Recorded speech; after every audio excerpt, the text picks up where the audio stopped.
Paper எதுவும் படிப்பியாப்பா? படிப்பேனே. கையில என்ன பேப்பர் கிடைச்சாலும் படிச்சிருவேன்.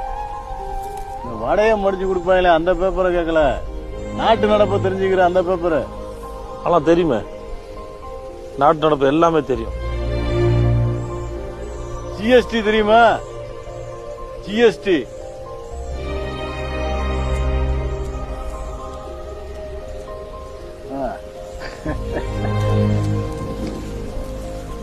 எல்லாம் சரி.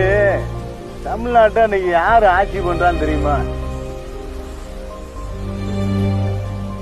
முருகன் தானே ஆட்சி பண்றான். எப்பவுமே அவன் தானே.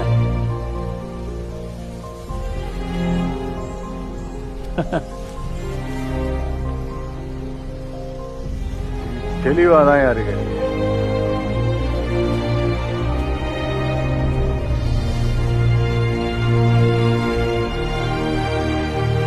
நீ மட்டும்தான் தெளிவா இருக்க.